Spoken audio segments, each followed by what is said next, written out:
बच्चों, आज हम पढ़ेंगे कक्षा 9वीं का सामाजिक विज्ञान की पुस्तक भारत और समकालीन विश्व एक है ना। भारत और समकालीन विश्व कक्षा 9वीं के लिए इतिहास की पाठ्य पुस्तक है ना बच्चों।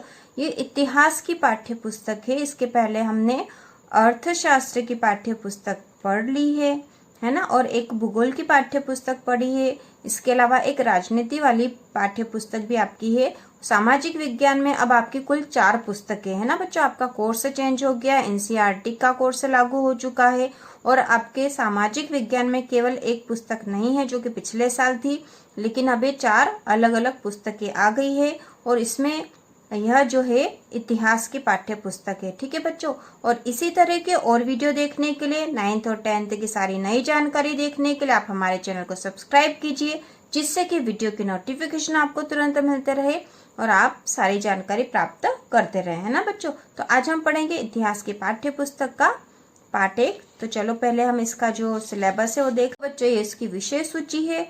इसका खंड 1 जो है घटनाएं और प्रक्रियाएं, इसमें है फर्स्ट है फ्रांसीसी क्रांति, दूसरे नंबर पे यूरोप में समाजवाद एवं रूसी क्रांति, तीसरा है नाजीवाद और हिटलर का उदय। इसका खंड जो सेकंड है जीविका, अर्थव्यवस्था एवं समाज, इसमें है वन्य समाज एवं उपनिवेशवाद, पांचवा है आधुनिक विश्व में चरवाहे। ठीक है, तो ये सारा इसकी जो विषय सूची थी बच्चों, आज हम खंड 1 से घटनाएं और प्रक्रियाएं के अंतर्गत फ्रांसीसी क्रांति से संबंधित पढ़ेंगे। तो खंड 1 बच्चों है ना, ये खंड 1 है घटनाएं और प्रक्रियाएं। इस खंड में आप फ्रांसीसी क्रांति, रूसी क्रांति और नाजीवाद के उदय का इतिहास पढ़ेंगे, है ना। तो हम क्या पढ़ेंगे बच्चों यहाँ? फ्रांसीसी क्रांति, रूसी क्रांति और नाजीवाद के उदय का इतिहास। आधुनिक विश्व की रचना में इन तीनों घटनाओं का महत्वपूर्ण योगदान रहा है। तो बच्चों हम ये इसलिए पढ़ते हैं कि जो फ्रांसीसी क्रांति हुई थी, जो रूसी क्रांति थी और नाजीवाद के उदय ने हमारे जो विश्व के इतिहास को बहुत अधिक प्रभावित किया है। इन क्रांतियों के कारण पूरे विश्व पर प्रभाव पड़ा और नई नई अवधारणाएं विकसित हुई है। तो उसी के बारे में हम यहाँ पढ़ेंगे। आधुनिक विश्व की रचना में इन तीनों घटनाओं का महत्वपूर्ण योगदान रहा है। ठीक है, अध्याय 1 फ्रांसीसी क्रांति के बारे में है। अध्याय 1 क्या है बच्चों? फ्रांसीसी क्रांति के बारे में है। आज हम मुक्ति, स्वतंत्रता और समानता को सहज, सुलभ और सामान्य मानकर चलते हैं, लेकिन हमें याद रखना चाहिए कि इन सबका भी एक इतिहास रहा है ना। इनका इतिहास रहा है, इसका मतलब ये है बच्चों कि मुक्ति, स्वतंत्रता और समानता है ना शुरुआत से नहीं थे, लेकिन ये क्रांति के द्वारा ये नई अवधारणाएं, नए विचार पैदा हुए थे कि हमें मुक्ति चाहिए, स्वतंत्रता चाहिए और समानता का हक चाहिए। ये सारे क्रांति के द्वारा नए नए जो अवधारणाएं आई थी और इसने पूरे विश्व को प्रभावित किया था, है ना बच्चों। और जब हम इतिहास पढ़ते हैं, हम एनसीईआरटी की बुक का इतिहास पढ़ रहे हैं बच्चों, तो यह पुस्तक न केवल आपके अभी 9वीं के लिए महत्वपूर्ण है, बल्कि किसी भी प्रतियोगी परीक्षा में भी इन किताबों से अधिकतर क्वेश्चन आते हैं, है ना।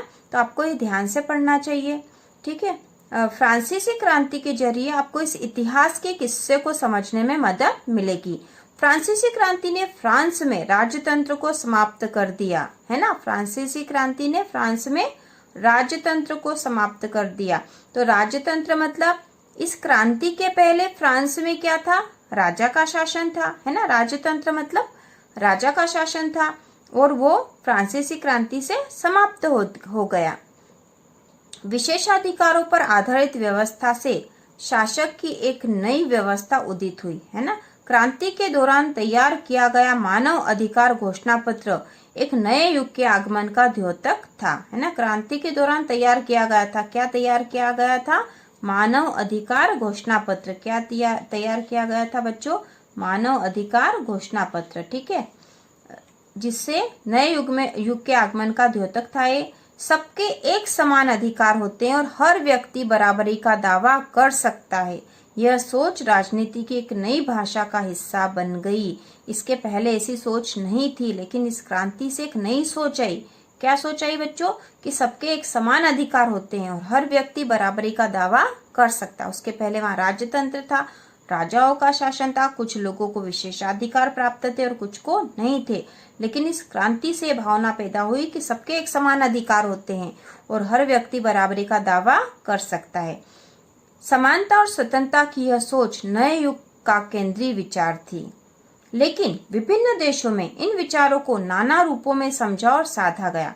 यहाँ पे एक जो नई विचारधारा जो आई तो थी बच्चों, लेकिन हर देश में, विभिन्न देशों ने इन विचारों को अलग अलग रूप में अपनाया था, है ना, अलग अलग रूप में उसको ग्रहण किया था। ठीक है। भारत और चीन, अफ्रीका और दक्षिणी अमेरिका के उपनिवेशवाद विरोधी आंदोलन ने कई ऐसे विचारों को जन्म दिया जो बेहद रचनात्मक और मौलिक थे, है ना। कैसे विचार थे? रचनात्मक थे और मौलिक थे। लेकिन इन आंदोलनों की भाषा और मुहावरे को 18वीं सदी के उत्तरार्ध की घटनाओं से ही वैधता मिल रही थी, है ना। मौलिक तो विचार थे, लेकिन इनके जो भाषा थी, है ना, जो मुहावरे थे, वो 18वीं सदी के उत्तरार्ध की घटनाओं से ही इनको वैधता मिली थी, तो ही इनको माना गया था, है ना। विचार तो हो गए थे, लेकिन मान्यता इनको बाद में मिली थी। तो ठीक है बच्चों, हम ये पढ़ रहे हैं ना, फ्रांसीसी क्रांति का जो अध्याय है उसमें इस बारे में बताया गया। ठीक है। जब हम अध्याय 2 पढ़ेंगे तब हम ये पढ़ेंगे, है ना। तो अब हम फ्रांसीसी क्रांति वाला भाग ले लेते हैं बच्चों। अब हम पढ़ेंगे फ्रांसीसी क्रांति। 14 जुलाई 1789 की सुबह पेरिस नगर में आतंक का माहौल था, है ना। पेरिस जो है बच्चों फ्रांस की राजधानी है। पेरिस क्या है? फ्रांस की राजधानी है। तो वहां पे 14 जुलाई 1790 की जो सुबह थी उस समय आतंक का माहौल था। तो क्यों था? देखो चलो पढ़ते हैं। सम्राट ने सेना को शहर में घुसने का आदेश दे दिया था, है ना। शहर में घुसने का आदेश दे दिया था। किसको? सेना को। किसने? सम्राट ने। सम्राट ने मतलब वहां का जो राजा था, वो वहां राजतंत्र था, है ना। फ्रांस में पहले क्या था बच्चों? राजतंत्र था। फ्रांसीसी क्रांति के पहले राजतंत्र था। अफवाह थी कि वह सेना को नागरिकों पर गोलियां चलाने का आदेश देने वाला है ना। लगभग 7000 मर्द तथा औरतें टाउन हॉल के सामने एकत्र हुए और उन्होंने एक जन सेना का गठन करने का निर्णय किया, है ना। टाउन हॉल मतलब एक स्थान था विशेष, वहां पर इकट्ठे हुए लोग और उन्होंने एक जन सेना का गठन करने का निर्णय किया। क्योंकि क्या अफवाह थी कि सम्राट ने सेना को नगर में घुसने का आदेश दे दिया और वो नागरिकों पर गोलियां भी चला सकते हैं। हथियारों की खोज में वह बहुत से सरकारी भवनों में जबरन प्रवेश कर गए। तो ऐसी स्थिति में वहां के जो लोग थे 7000 मर्द और औरतें टाउन हॉल के सामने एकत्रित हो गए। उन्होंने एक जन सेना का गठन करने का निर्णय ले लिया और हथियारों की खोज करी, क्योंकि वो जन सेना बनाना चाहते थे। लोगों की सेना, अपनी खुद की सेना बना रहे थे, तो उसके लिए उनको हथियार की आवश्यकता थी। हथियारों की खोज में बहुत से सरकारी भवनों में जबरन प्रवेश कर गए। अब आगे है, अंततः सैकड़ों लोगों का एक समूह पेरिस नगर के पूर्वी भाग की ओर चल पड़ा और बास्तिल किले की जेल को तोड़ डाला, जहां भारी मात्रा में गोला बारूद मिलने की संभावना थी।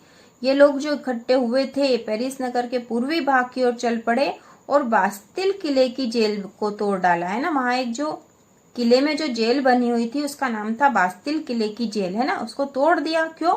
क्योंकि उनको हथियार चाहिए थे। उनको अनुमान था कि यहाँ भारी मात्रा में गोला बारूद मिलने की संभावना है। हथियारों पर कब्जे की इस सशस्त्र लड़ाई में बास्तिल का कमांडर मारा गया, है ना। बास्तिल का जो कमांडर है वो मारा गया और कैदी छुड़ा लिए गए।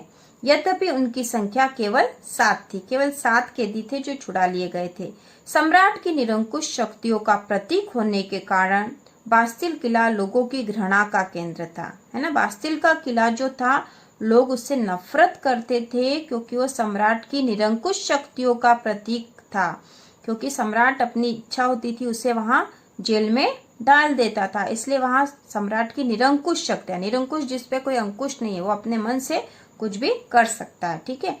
इसलिए किले को ढहा दिया गया और उसके अवशेष बाजार में उन लोगों को बेच दिए गए जो इस ध्वंस को बतौर स्मृति चिन्ह संजोना चाहते थे। ठीक है।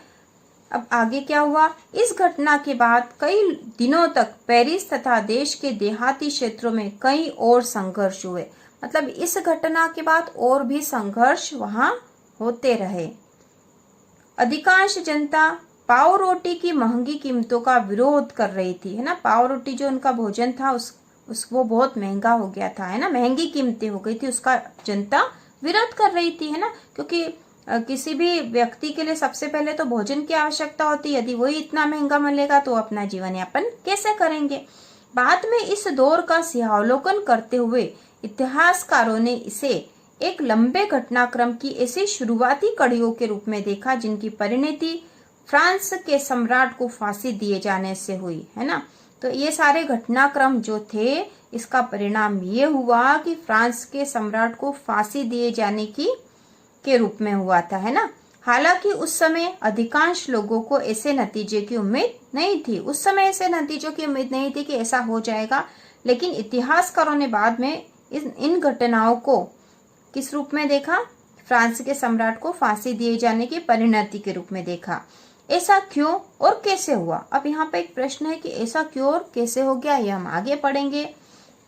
यहाँ पर एक देखो बच्चों फोटो दे रखा है और ये किस चीज का है, देखो यहाँ लिखा भी है, बास्तिल का ध्वंस, है ना। बास्तिल का जो किला था जिसे वहां की जनता ने तोड़ दिया था क्योंकि वो सम्राट की निरंकुश सत्ता का प्रतीक था और वहां जो कैदी थे वो छुड़ा लिए गए थे, है ना। बास्तिल ध्वंस के बाद चित्रकारों ने इस घटना की याद में कई चित्र बनाए।